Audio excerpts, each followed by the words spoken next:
नमस्कार मित्रों, मैं डीआर सहारण और आप जुड़े हैं कृपा हिंदी क्लासेज से। मित्रों, आज काफ़ी लंबे समय बाद आप सबके साथ मुखातिब हो रहा हूँ। मैंने काफ़ी पहले गुरु कृपा हिंदी क्लासेज नाम से अपना यूट्यूब चैनल शुरू किया था। उस पर वर्ण विचार को लेकर मैंने बहुत सारी 10-15 लगभग कक्षाएँ डाली और उसमें आप सबका बहुत अच्छा सपोर्ट मिला, बहुत अच्छा सहयोग मिला। लेकिन बीच में कुछ अपरिहार्य कारणों की वजह से कक्षाएँ नहीं हो पाई। इसका मुझे अफ़सोस है, मुझे खेद है और क्योंकि मैं उस क्रम को जारी नहीं रख सका। लेकिन अब फिर एक बार विचार है कि हम लोग अपनी हिंदी कक्षाओं को नियमित रूप से इस यूट्यूब चैनल के माध्यम से चलाएँगे। आप लोगों से मेरा निवेदन, जिन लोगों ने चैनल को सब्सक्राइब नहीं किया है, ज़रूर करें। और मैं एक निवेदन फिर कर दूँ कि केवल विद्यार्थियों के लिए नहीं, बल्कि जो लोग हिंदी के संबंध में कुछ सीखना चाहते हैं, मुझे आपसे बहुत कुछ सीखने का अवसर मिलेगा। मैं कोशिश करूँगा कि तमाम प्रामाणिक चीज़ें जो है की चर्चा मैं आपके साथ कर सकूं। हिंदी से जुड़ी तमाम जो विडंबनाएं हैं, विसंगतियां हैं और इसके अलावा जो तात्कालिक कुछ मुद्दे हैं, हम लोग उनका भी एनालिसिस करने का प्रयास करेंगे। तो आप सब लोग मेरे चैनल को अधिकाधिक संख्या में सब्सक्राइब करें, लाइक करें, कमेंट करें, शेयर करें और मेरा सपोर्ट करें। आपके सपोर्ट से आपका कुछ नहीं जाना, लेकिन आप अगर मेरा सपोर्ट करोगे तो मुझे बहुत कुछ मिलेगा। मुझे आपका आशीर्वाद, आपका स्नेह, आपका सहयोग, आपका संबल अगर मिलता रहेगा तो ये चैनल निश्चित ही एक दिन अ, ऊंचाइयों के चरम शिखर पर होगा और हम लोग बिल्कुल आपका अनावश्यक वक्त खराब नहीं करेंगे। मैं कुछ उपयोगी चीज़ें लेकर आपके साथ उपस्थित होऊँगा और आज चूँकि काफ़ी समय बाद मिल रहे हैं, तो मैं एक विशेष टॉपिक को लेकर आपके बीच चर्चा करूँगा।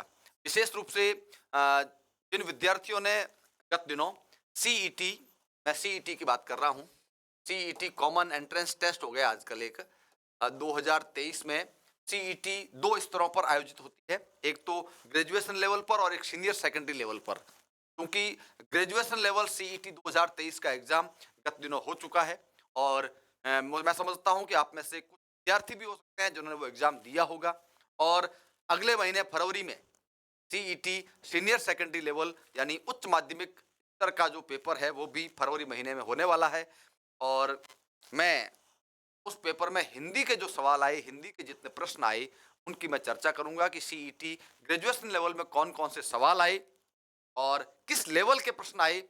एक तो मैं बात कह दूँ कि सवाल आए, वो बहुत अच्छे स्तर के थे। मैं समझता हूँ कि सीईटी एक क्वालीफाई एग्ज़ाम है और उस लिहाज से देखा जाए, तो पेपर का स्तर काफ़ी उच्च। खैर, उससे कोई ज़्यादा फ़र्क नहीं पड़ता।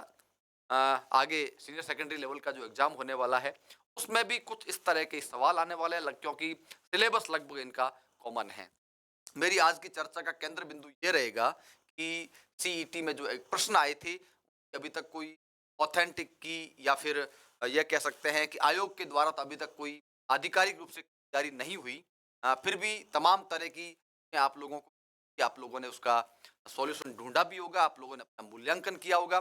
मैं उन्हीं सवालों को लेकर आज आपके बीच चर्चा करूँगा। देखिएगा, कुछ शब्द हैं, जैसे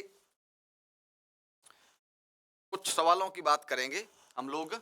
एक तो पहला सवाल है, नाटक के अंत में प्रयुक्त मांगलिक पद के लिए सार्थक शब्द कौन-सा है?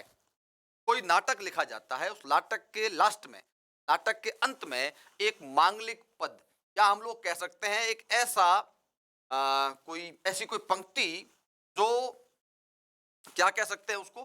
कोई उपदेशात्मक उपदेशात्मक एक पंक्ति होती है जो कहीं न कहीं पूरे नाटक को सार रूप में बताने का प्रयास करती है, तो हम लोग क्या कहें? तो ये चीज़ बेसिकली तर्क-वितर्क की नहीं, ये चीज़ आपके लिए याद करने की है। जिन लोगों की जानकारी में है उन्होंने ठीक लिखा होगा।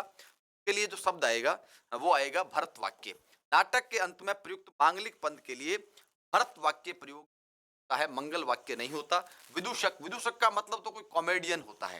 नाटक में जो एक या फ़िल्म हो, कोई भी चीज़ हो, उसमें जो मज़ाक करने का जो काम करता है, लोगों को हँसाने का काम करता है, वो बेसिकली विदूषक कहते हैं। लेकिन यहाँ जो आंसर होगा, भरत वाक्य होगा, ठीक है? यहाँ ज़्यादा तर्क-वितर्क की बात नहीं है। अगला सवाल, इस विकल्प में एलोकेशन शब्द का हिंदी पारिभाषिक शब्द है। पारिभाषिक शब्दावली के सवाल हर परीक्षा में आते हैं, चाहे आरएएस से लेकर निचले स्तर तक किसी भी परीक्षा को लेंगे, तो ये सवाल एक सवाल हमेशा आते हैं। शब्द है एलोकेशन, इसका सही शब्द कौन सा है? निष्ठा, समायोजन, संबंधन या नियतन? इसके लिए एक शब्द आता है मित्रों, आवंटन। एलोकेशन के लिए एक शब्द आता है आवंटन, ठीक है? और आवंटन का ही पर्यायवाची होता है नियतन। जहां तक मेरा सोचना है, मेरा मानना है, एलोकेशन शब्द है उसके लिए सही हिंदी पारिभाषिक शब्द जो होगा वो नियतन होगा। और नियतन को हम लोग अन्य रूप में उसको आवंटन भी कह सकते हैं। जैसे समायोजन है तो समायोजन अलग चीज है। समायोजन का मतलब होता है एडजस्टमेंट होता है, एडजस्टमेंट होता है समायोजन। तो बाकी शब्द भी अलग अलग हैं, लेकिन एलोकेशन के लिए सही शब्द जो होगा वो कौन सा होगा? नियतन होगा या आवंटन होगा। ठीक है भैया, चलिए अगला सवाल। अगला सवाल है, विलोम शब्द की दृष्टि से संगत विकल्प का चयन करना है। दो बातें हैं, एक तो विलोम शब्द की बात है और दूसरा इनमें से आपको जो संगत विकल्प है। संगत का मतलब होता है सही। परीक्षा में दो चीजें लिखी आती है, संगत और असंगत। संगत का मतलब सही है और असंगत का मतलब जो गलत है। तो आपको सही विकल्प का चयन करना है। इसका मतलब तीन विकल्प ऐसे हैं जो गलत हैं और एक ऐसा है जो सही है। तो कौन सा सही है और कौन सा गलत है, इसकी बात चर्चा हम लोग करेंगे। हम लोग प्रत्येक शब्द को देखेंगे क्योंकि बहुत सारे शब्द दिए गए हैं। देखो आप लोग, मैं जो गलत होगा उस पर घेरा बना दूंगा। आज्ञा का अवज्ञा ये बिल्कुल सही है। अधुना का नूतन ये गलत है। अधुना का मतलब भी आधुनिक होता है, नया होता है, और नूतन का मतलब भी नया होता है। तो ये आपस में विलोम शब्द नहीं है, ये गलत है। अस्ति का नास्ति, अधम का उत्तम।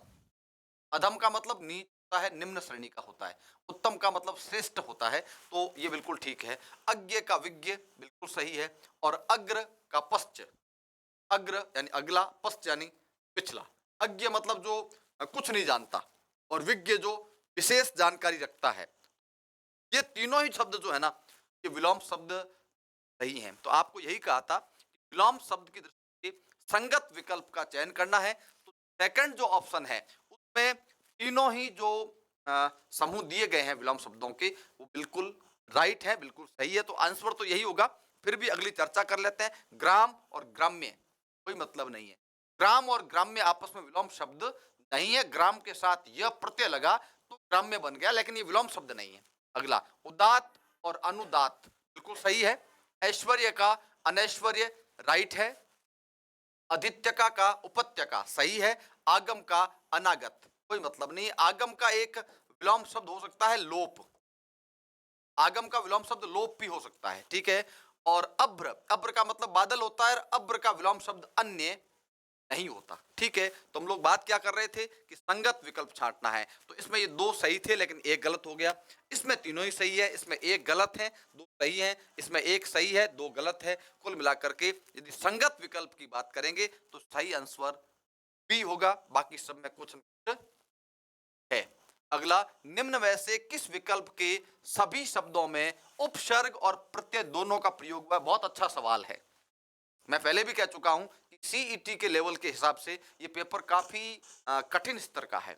मुझे लगता है इस प्रकार के सवाल सेकंड ग्रेड एग्जाम में या फिर लेक्चरर की भर्ती होती है वहां पर इस प्रकार के सवाल आते हैं।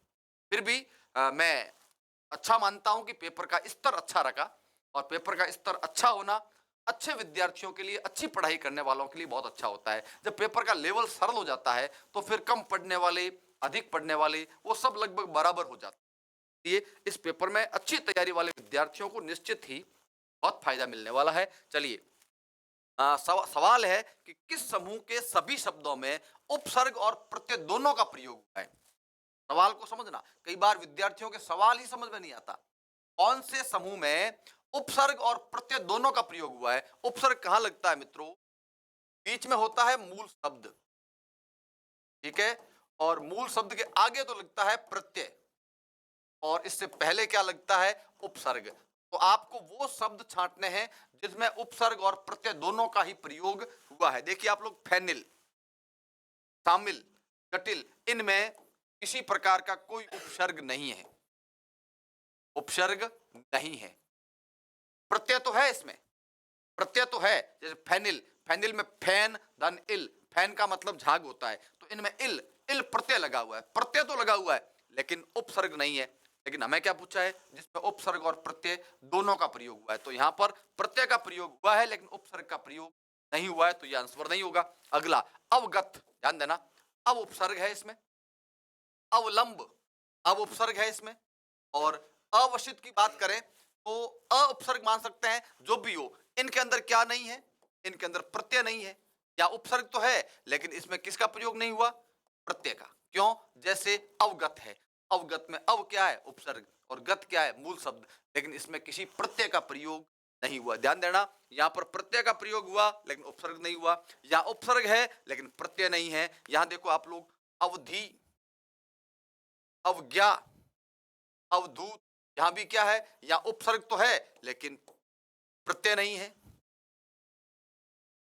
मैं जो लिख रहा हूं उस बात को समझ, पहले ऑप्शन में उपसर्ग नहीं है, दूसरे में प्रत्यय नहीं है, तीसरे में प्रत्यय नहीं है, ठीक है, और चौथे में क्या, देखो आप लोग इसको ध्यान देना, वी, वी क्या है, उपसर्ग, चार मूल शब्द है, और अनीय, अनीय क्या है, प्रत्यय, वी चार अनीय, वी क्या है, उपसर्ग, और अनीय क्या है, प्रत्यय। ठीक है, इसकी बात करें, परि,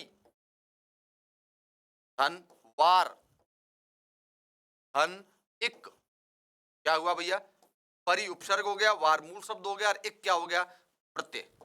यहाँ क्या है, उद, उद उपसर्ग है, यहाँ मूल शब्द हो जाएगा पत्ती, और धन इक, क्या हो रहा है, उद धन पत्ती धन इक, क्या है, ये हो गया उपसर्ग, और ये क्या हो गया, प्रत्यय। मैं यही बात कर रहा हूं, आपको वो शब्द छांटने हैं जिनमें उपसर्ग और प्रत्यय दोनों का प्रयोग हुआ है। तो पहले ऑप्शन में उपसर्ग नहीं है, प्रत्यय है, दूसरे तीसरे में प्रत्यय नहीं है लेकिन उपसर्ग है, और चौथा जो ऑप्शन है इसमें उपसर्ग और प्रत्यय दोनों का ही प्रयोग हुआ है, तो सही आंसर डी होगा।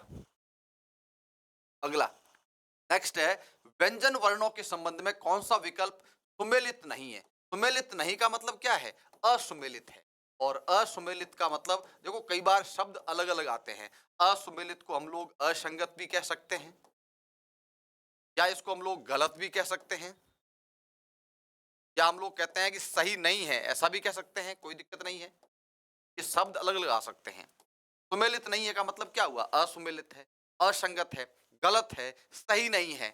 कौन सा सही नहीं है, देखिए आप लोग, स स संघर्षहीन, ग घ स्पर्श व्यंजन, य और व अर्धस्वर, और च और छ स्पर्श संघर्षी। बहुत सरल है, हम लोगों ने वर्णमाला का वर्गीकरण अगर आप लोगों ने ध्यान से पढ़ा है, वर्णमाला का जो वर्गीकरण है स्वरों और व्यंजनों का, तो यहाँ व्यंजनों की बात है तो व्यंजनों का अलग अलग आधारों पर आपने वर्गीकरण किया है, प्रयत्न के आधार पर, वहां आप लोगों ने बात जरूर पढ़ी होगी, ये बातें अगर आपने याद कर रखी है, समझी है, तो ही काम आएगी।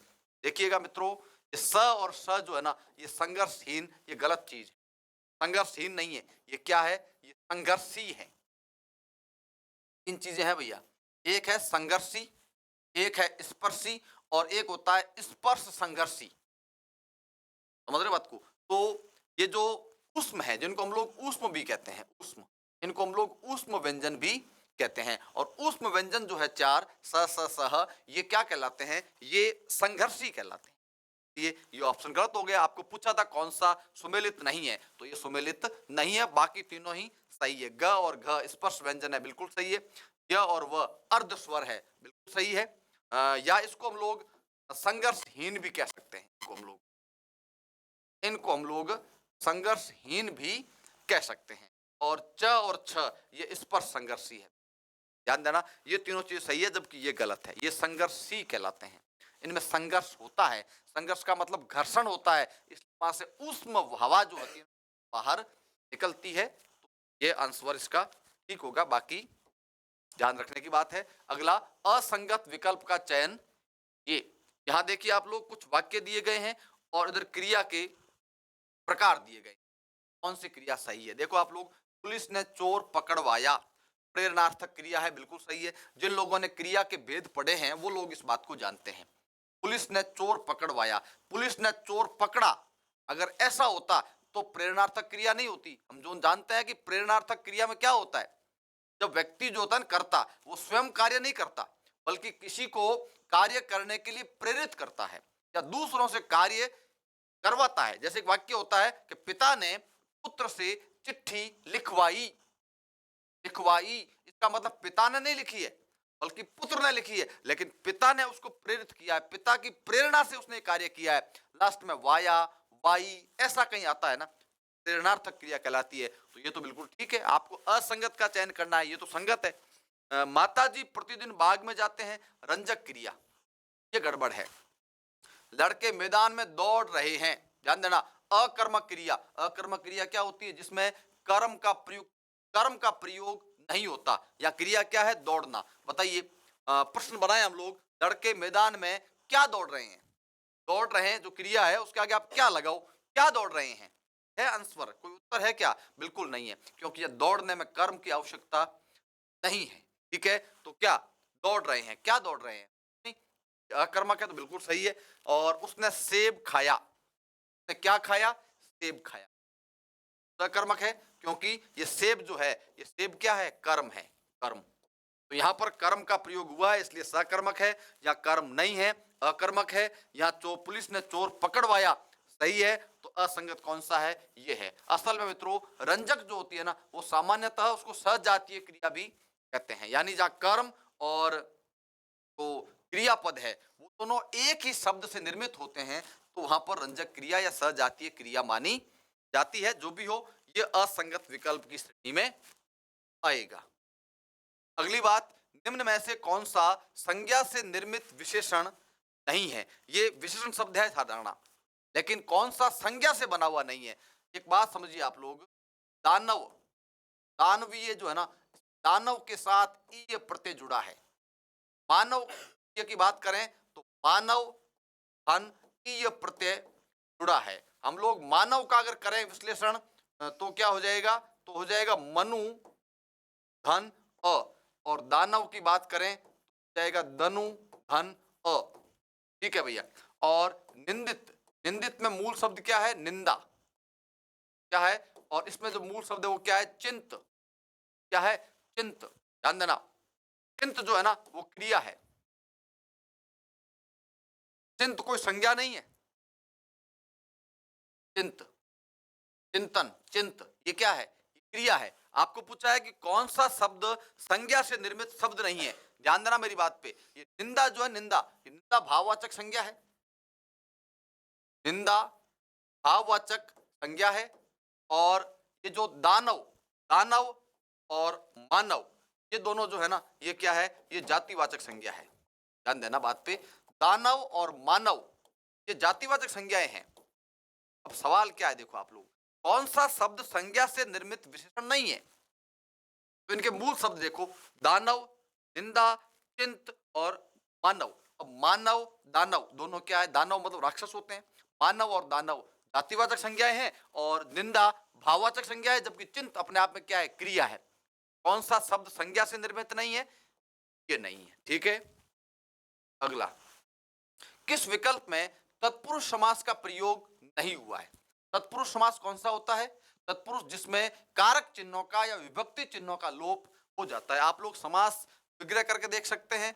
अंधविश्वास, इसका विग्रह होगा अंधा है जो विश्वास। विश्वास कैसा है? अंधा है। विश्वास कैसा है? अंधा है। ख्याति प्राप्त, ख्याति का मतलब होता है प्रसिद्धि, ख्याति को प्राप्त, ख्याति को प्राप्त। शपथ पत्र, शपथ के लिए पत्र, शपथ के लिए पत्र। सेवानिवृत्त, सेवा से निवृत्त, सेवा से निवृत्त। मेरी बात सुनना आप लोग, को, के लिए, से, किसमें आते हैं? ये सब सारे विभक्ति चिन्ह हैं, और किसमें आते हैं मित्रों? को, ये आता है किसमें? कर्म में। के लिए किसमें आता है? संप्रदान में। और से किसमें आता है? अपादान में। और अपादान, संप्रदान और कर्म, ये तीनों किसके उदाहरण, किसके प्रकार हैं? तत्पुरुष। ध्यान देना बात पे, तत्पुरुष समास के ही ये भेद हैं, इसलिए इन तीनों में तो तत्पुरुष समास का प्रयोग हुआ है। जबकि जो अंधविश्वास है इसमें तत्पुरुष समास का प्रयोग नहीं हुआ है। अंधा है जो विश्वास, तो कौन सा समास होगा मित्रों? इसमें कर्मधारय समास होगा। क्यों होगा कर्मधारय समास? क्योंकि कर्मधारय समास के दोनों पदों में विशेषण और विशेष्य का संबंध होता है। विशेषण और विशेष्य का संबंध होता है। इसमें अंधा, अंधा क्या है? अंधा विशेषण है और अंधा कौन है? विश्वास है। तो विश्वास क्या हो गया? विशेष्य। दोनों पदों में विशेषण और विशेष्य का संबंध होने के कारण इसमें कर्मधारय समास माना जाएगा। सवाल यही है कि किसमें तत्पुरुष समास का प्रयोग नहीं हुआ है, तो इसमें तत्पुरुष समास का प्रयोग नहीं हुआ है, बाकी सब में हुआ है। निम्न में से शुद्ध वाक्य का चयन कीजिए। शुद्ध वाक्य का चयन कीजिए, यानी इसका मतलब 3 वाक्य ऐसे हैं जो अशुद्ध हैं और एक वाक्य है शुद्ध है, उसका चयन करना है। तो देखिए आप लोग, भाषा में धीरे धीरे शब्द लोप हो जाते हैं। लोप शब्द बैठेगा नहीं यहां पर। हाँ, वाक्य को चेंज करें ना कि भाषा में धीरे धीरे शब्दों का लोप हो जाता है तो ठीक था, लेकिन लोप हो जाते हैं ऐसा नहीं होता है। लोप की जगह क्या आना चाहिए? लुप्त। क्या आना चाहिए? लुप्त। लुप्त आएगा। इसका मतलब ये वाक्य तो क्या हो गया मित्रों? गलत हो गया। उज्जैन में अनेक दर्शनीय स्थल देखने योग्य है। ध्यान देना मेरी बात पे। दर्शनीय और देखने योग्य ये दोनों समान अर्थ वाले शब्द हैं और दोनों एक साथ नहीं आएंगे, इसलिए ये वाक्य भी क्या हो गया? गलत हो गया। सही क्या होगा? सही इसको 2 प्रकार से लिखा जा सकता है, या तो उज्जैन में अनेक दर्शनीय स्थल हैं, या फिर उज्जैन में अनेक देखने योग्य स्थल हैं। या तो लिखो देखने योग्य और या फिर दर्शनीय, दोनों में से एक का प्रयोग होगा। दोनों एक साथ कभी भी नहीं होंगे, इसलिए ये वाक्य भी अशुद्ध है। उसने मेरे शब्दों पर ध्यान नहीं दिया, ये वाक्य ठीक है, कोई दिक्कत नहीं है। उसे परम सत्ता पर विश्वास है। परम सत्ता पर विश्वास नहीं है, उसे परम सत्ता में विश्वास है। कारक चिन्ह संबंधी अशुद्धि है इसमें। उसे परम सत्ता में विश्वास है, तो ये भी गलत हो गया। ठीक है, इसका मतलब शुद्ध वाक्य कौन सा है? ये है, उसने मेरे शब्दों पर ध्यान नहीं दिया। अगला है अयादि स्वर संधि से असुमेलित विकल्प कौन सा है? अयादि संधि आप लोग जानते हैं, मैं बता दूं एक बात, ए, ऐ, ओ और औ, इनके बाद जब अन्य स्वर जुड़ता है इनका परिवर्तन क्रमशः अय, आय, अव और आव में हो जाता है। ठीक है, ये अयादि संधि है। ठीक है, इसमें क्या है? अयादि संधि है सबके अंदर, लेकिन कौन सा विकल्प है वो गलत है। एक एक शब्द को आपको देखना पड़ेगा। देखिए आप लोग, विनय, धन, अक, आपको 2 चीजों पे ध्यान देना। ऐ या मात्रा किसकी है? ऐ की। ऐ की मात्रा किस में बदलेगी? आय में। या देखो आप, नाय, नाय का मतलब क्या हुआ? न में आश्वर हो गया, आय, आय हो रहा है, तो ये बिल्कुल सही है। विनय, धन, अक, विनायक, ये तो अयादि संधि का सही उदाहरण है। आपको गलत छांटना है, इसका मतलब 3 सही है और 1 गलत है। देखिए आप लोग अगला, लो, धन, इत्र, ये लो, लो का मतलब मात्रा किसकी है? ओ की, और ओ की मात्रा किस में बदलती है? अव में। तो फिर यहाँ क्या है? लवित्र, बिल्कुल सही है, ये भी सही है। दो धन इत्र लवित्र सही है। विधे, धन, अक, विधायक। अब यहां ध्यान देना मेरी बात पे, यहां गड़बड़ है। आय, आय का मतलब क्या हुआ? आय है, आय, और आय जो है वो किससे बनता है? आय बनता है ऐसे। आय किससे बनता है? ऐसे, और यहां पर ऐ नहीं है, यहां क्या है? ए है, तो ये गड़बड़ है। यहां क्या आना चाहिए? यहां आना चाहिए विधेय, ये आना चाहिए विधेय। विधेय, धन, अक, धायक। ठीक है, को, धन, ए, शणा, ओ है और ओ बदला औ में, ये भी सही। ध्यान देना, अयादि संधि की दृष्टि से ए, सी और डी ये तीनों ही सही है, जबकि ये विकल्प असुमेलित है, ये विकल्प गलत है। गलत क्यों है आपके समझ में आया होगा। विधेय नहीं होता, विधेय होता है। विधेय, धन, अक, विधायक। ठीक है, ये बनेगा। चलिए, ये सेम उदाहरण देखो आप, विनायक, विधायक। जब यहाँ ए की मात्रा है तो यहाँ ए की मात्रा क्यों होगी? एक की मात्रा नहीं होगी। अगर एक की मात्रा मानेंगे तो शब्द बनेगा विधयक, विधायक नहीं, विधयक बनेगा। जो भी हो, ये असुमेलित विकल्प है, इसका सही आंसर यही होगा। असंगत विकल्प का चयन, यहाँ कुछ वाक्य दिए गए हैं और कुछ क्रिया विशेषणों की बात है। हम लोग जानते हैं क्रिया विशेषण अव्यय होते हैं और वो 4 प्रकार के होते हैं। 4 प्रकारों के नाम आपको याद रखने हैं, कौन कौन से। एक होता है स्थानवाचक, एक होता है कालवाचक, रीतिवाचक और परिमाणवाचक। ध्यान देना, विशेषण होते हैं, सॉरी क्रिया विशेषण 4 प्रकार के होते हैं, स्थान, काल, रीति और परिमाण। 4 प्रकार के क्रिया विशेषण होते हैं। देखो आप लोग एक बात तो देख लो, आप ये कारणार्थक होता है ना, ये कोई क्रिया विशेषण है ही नहीं। बात समझना मेरे को, कारणार्थक क्रिया विशेषण का कोई भेद ही नहीं है। तो पहली दृष्टि में तो यही मामला गड़बड़ हो जाता है। फिर भी कोई बात नहीं, देख लेते हैं हम लोग कि वह आया और मैं गया, इसमें कोई क्रिया विशेषण नहीं है। ध्यान देना, वह आया और मैं गया, इसमें क्रिया विशेषण है ही नहीं। इस वाक्य में किसी क्रिया विशेषण का प्रयोग नहीं हुआ है, जबकि इसने लिखा है यहाँ पर कारणार्थक, और कारणार्थक क्रिया विशेषण का कोई भेद ही नहीं है। ठीक है, तो यही उत्तर होगा इसका असंगत विकल्प का। और बाकी वाक्यों को देखें तो वह बार बार चीखता है। ध्यान देना, पहले तो मैं क्रिया विशेषण शब्दों को रेखांकित कर रहा हूं। इस वाक्य में बार बार क्रिया विशेषण है। राम ऊपर कमरे में है, ऊपर शब्द क्या है, क्रिया विशेषण है। और राम रमा तेज दौड़ती है, तेज क्या है, क्रिया विशेषण है। अब समझना बात को मेरी, जबकि इस वाक्य में कोई क्रिया विशेषण का प्रयोग नहीं हुआ है। ठीक है, अब बार बार क्या है, समय है, बार बार, तो ये काल है, काल का मतलब समय होता है। ऊपर, राम ऊपर कमरे में है, ऊपर क्या है, स्थान को बताता है। ठीक है, और रमा तेज दौड़ती है, रमा कैसे दौड़ती है, रमा कैसे दौड़ती है, तेज दौड़ती है। तेज क्या है, उसकी दौड़ने की रीति है, रीति का मतलब तरीका होता है, रीति का मतलब तरीका होता है। ठीक है भैया, तो बार बार कालवाचक है, ऊपर स्थानवाचक है, तेज रीतिवाचक है, जबकि इसमें कोई क्रिया विशेषण नहीं है, तो ये असंगत विकल्प होगा। अगली बात, शुद्ध शब्दों का युग्म है। कौन से शब्द शुद्ध हैं, वर्तनी शुद्धि को लेकर ये दोनों शब्द बहुत महत्वपूर्ण है और कई बार आते हुए भी हम लोग कंफ्यूज हो जाते हैं, परीक्षा में सवाल गलत कर देते हैं। तो समझना आप लोग, मिष्ठान्न ये गलत है, मिष्ठान्न नहीं होता, तान्न होता है। मैथिली शरण ये तो सही है। ठीक है भैया, ये गलत है, ये सही है, ये सही है और ये भी सही है। यहाँ पर ये गलत है और ये भी गलत है, यहाँ ये गलत है और ये सही है। देखिएगा आप लोग, दो बातें, मिष्टान्न होता है, दो बातें गलत होती, एक तो ट होता है, ठ नहीं होता, और एक ये न जो होते हैं वो डबल होते हैं, क्योंकि इसमें जो शब्द है ना, वो शब्द है अन्न। अन्न, अन्न का मतलब होता है अनाज, और अनाज का जो पर्यायवाची है अन्न, उसमें न डबल होता है। ठीक है, और मैथिली शरण, तो इसका मतलब सही विकल्प कौन सा है, ये है मिष्टान्न व मैथिली शरण, ये दोनों ही सही हैं। अगला, शुद्ध वाक्य का चयन।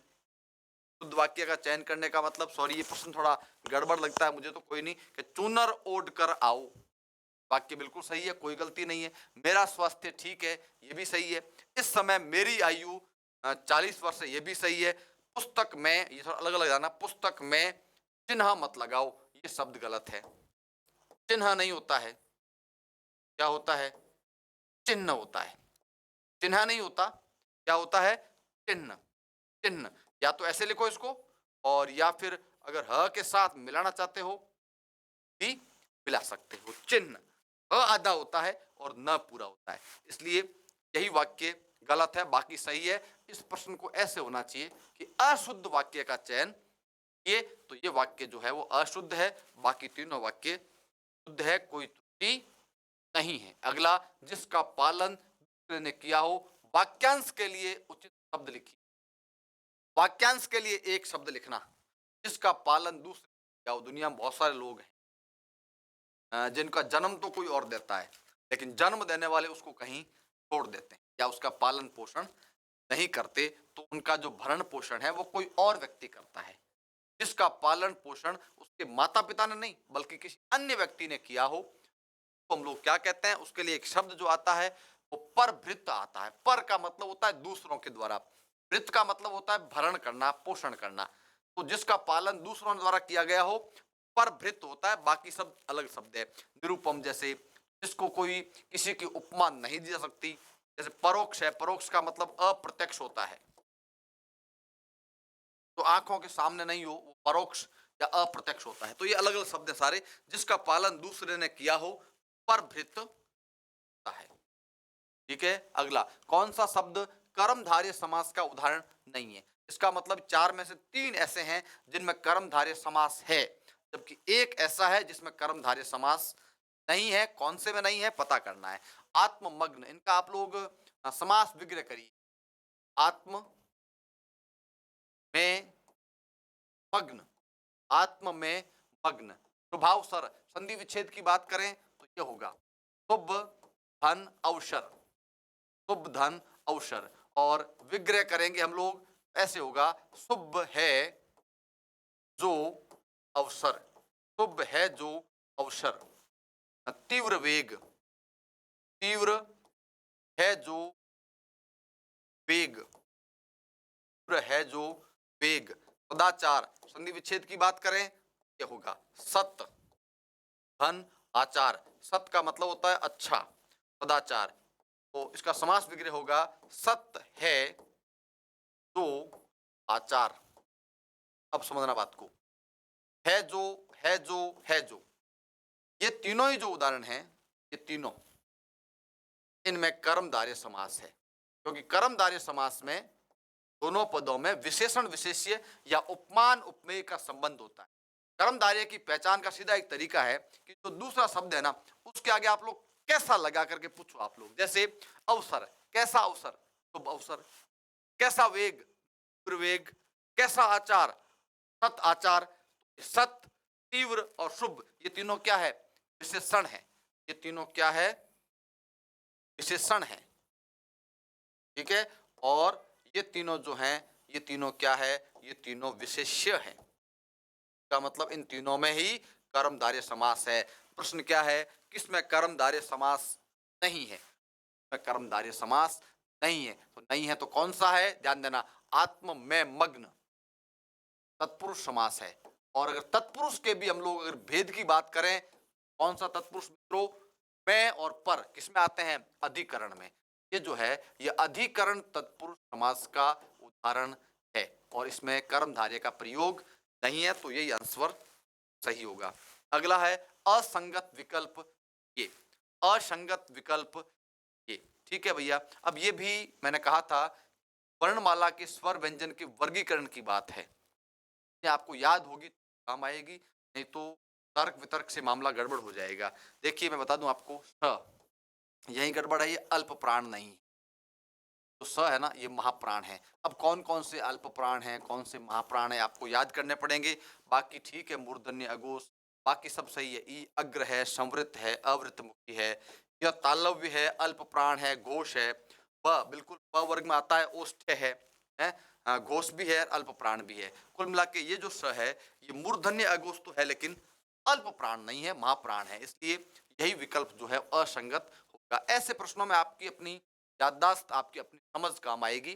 कई प्रश्न तो तर्क वितर्क से भी ठीक हो सकते हैं। अगला, गूलर का फूल होना मुहावरे का क्या अर्थ है? गूलर एक पेड़ होता है, देखा कि नहीं देखा अलग बात है, लेकिन कहते हैं कि उसके पत्ते बहुत बड़े होते हैं और फूल बहुत छोटा होता है। इतना छोटा होता है कि उन पत्तों के बीच फूल पूरी तरह छुप जाता है और वो कहीं दिखता भी नहीं है। ठीक है। तो कूलर का फूल होने का मतलब ना दिखाई देना। क्या होता है? ना दिखाई, हाँ, कभी कभी दिखना नहीं, वो दिखता ही नहीं है। इतने बड़े पत्ते होते हैं कि उनके बीच छुप जाता है, दिखाई देता ही नहीं है। तो ना दिखाई देना, उसके लिए कूलर का फूल होना मुहावरे का प्रयोग होता है। किस विकल्प में निजवाचक सर्वनाम का प्रयोग होता है? बहुत अच्छा सवाल है।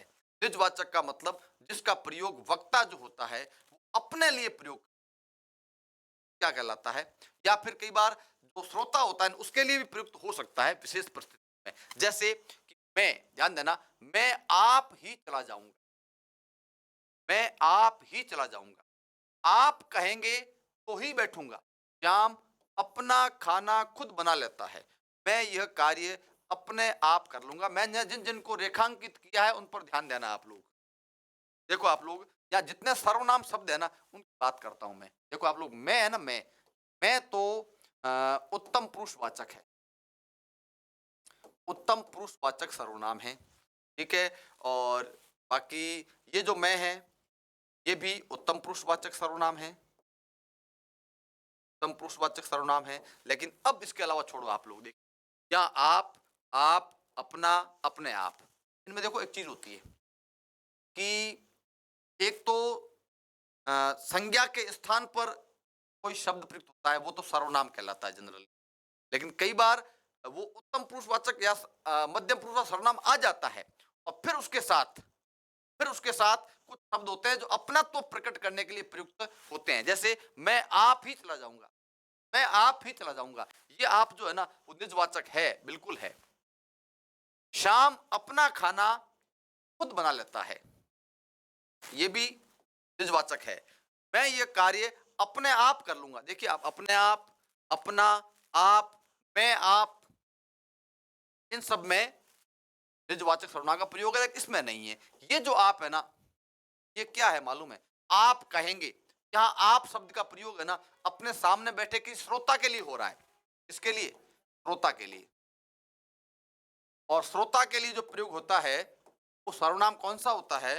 होता है मध्यम वाचक सर्वनाम, मध्यम पुरुषवाचक सर्वनाम होता है। तो बाकी सब में तो निजवाचक है, लेकिन आप कहेंगे, यहाँ आप शब्द का प्रयोग श्रोता के लिए है, इसलिए ये मध्यम पुरुषवाचक सर्वनाम होगा, वाचक का प्रयोग नहीं हुआ है।